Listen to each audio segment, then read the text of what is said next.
Olá, tudo bem? Sou Guilherme Vivaldi. Vou falar aqui com vocês mais uma vez sobre o Looker Studio, essa ferramenta do Google para gerar dashboards interativos. E nesse momento eu quero falar não só para a aplicação do Looker, mas para qualquer tipo de plataforma de BI ou até mesmo para usar no Excel, em qualquer situação, são os tipos de gráfico. Mais especificamente, eu vou usar o Looker aqui, que vai trazer algumas possibilidades. Então vamos entender qual gráfico é melhor para cada situação. Veja aí na sua tela que nós temos esse primeiro gráfico, que é o gráfico de linhas, muito conhecido, simples.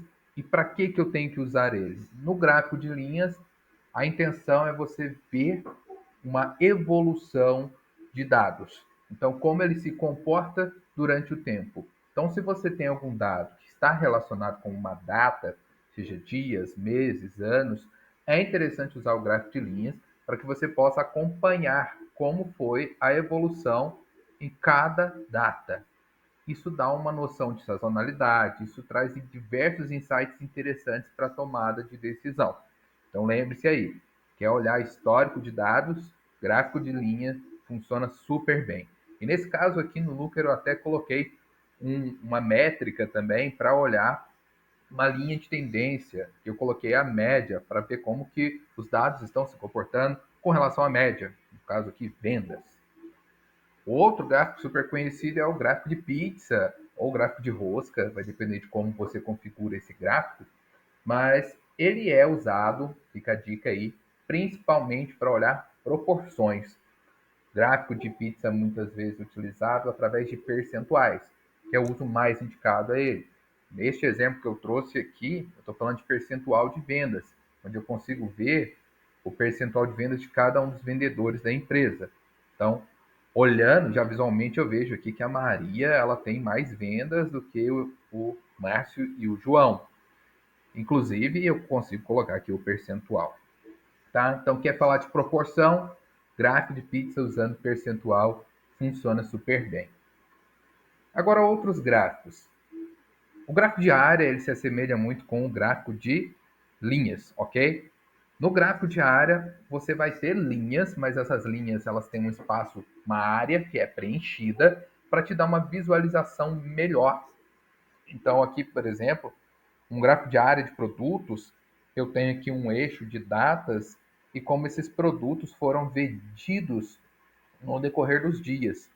E aí você consegue perceber claramente que o produto B e o produto A, aqui no dia 2 de maio, eles têm vendas maiores e eles permanecem com vendas maiores durante os dias. Já o produto C, ele tem um pico de vendas no dia 2 e no dia 3 de maio. Então, você consegue também ter uma noção de proporção olhando em uma linha de tempo. Então, é uma opção interessante, um avanço aí do gráfico de linhas. E falando em evolução do gráfico de pizza, a gente pode pensar numa evolução do gráfico de medidor. E minha dica fica para você usar aí para acompanhamento de metas, metas de vendas, metas de produção, de qualidade, qualquer coisa que você precisar mensurar e fazer um acompanhamento, você tem esse gráfico de medidor no Looker Studio que vai possibilitar.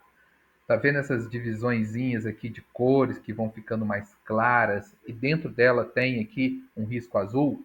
Esse risco azul mostra o quanto da meta que já foi alcançado. As cores separando e ficando mais claro vão mostrar os marcos, os pontos de meta. Então, eu tinha aqui uma meta de vender R$ 1.000, vendi 600, então eu tinha aqui 250, tinha 500, 750 e 1.000, como as métricas, os pontos a serem alcançados.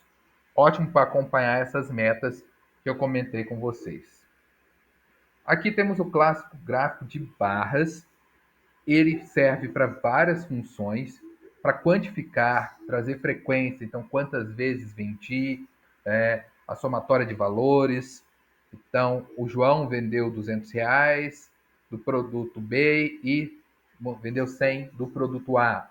E assim você consegue fazer inúmeras combinações com o grupo, com o gráfico de barras. Ele é bem versátil, dá para usar muitas coisas. A minha dica é não use quando eu tenho muitos elementos. Então, se eu tivesse muitos vendedores aqui, ficaria confuso. Para datas também aí no eixo horizontal também não fica bacana. Mas se eu tenho poucos elementos, ele consegue nos dar visualmente bastante informação. Então, o gráfico de barras, versátil, mais usado como ponderação. Esse outro aqui é um gráfico mais diferente. É um gráfico chamado gráfico de árvore, você encontra ele no Looker Studio, e ele vai trazer retângulos, e quanto maior o retângulo, maior o número da sua métrica, aqui no caso, vendas. Então, produto C aqui da Maria vendeu 50% das vendas da Maria.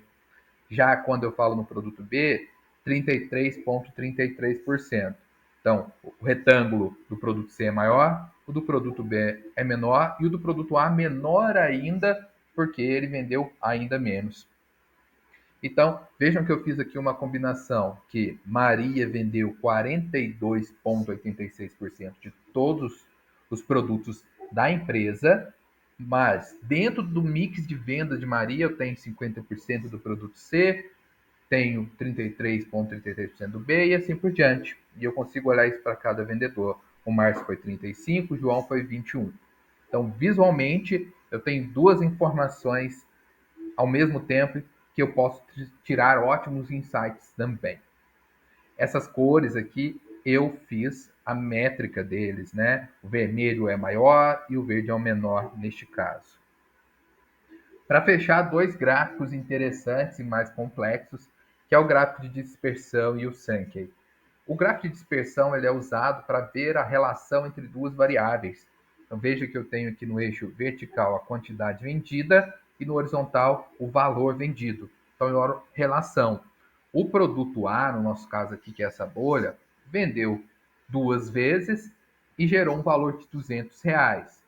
Então, ele é um produto que vende menos se comparado ao produto B e o produto C. O produto C, ele vendeu dois também, mas ele tem um valor maior, de 600.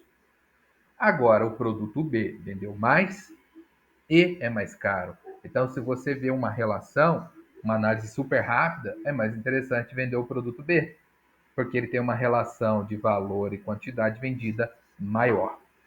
Dá para fazer muita coisa, inclusive usar estatística, que a gente chama aí de usar o R quadrado para ver correlação, uma coisa mais avançada também. E por fim, o gráfico Sankey, que eu fiz aqui de ligação entre os produtos vendidos e quem foi que vendeu. Então eu consigo olhar através desses caminhos que são criados, vejam só, que o Márcio, o vendedor Márcio, ele vende tanto o produto C quanto o produto B, mas o Márcio não vendeu nenhum produto A. A Maria vende os três produtos, vejam os caminhos. O João vende o produto B e o produto A. Então essas são as ligações que são possíveis ser criadas diante de um gráfico de Sankey. Ele é um pouco mais complexo na sua interpretação e também nele eu sugiro usar poucos elementos. Essas são opções de gráficos para você trabalhar. Tem mais, tem mapas e outras coisas que com o tempo eu trago aí para vocês, ok?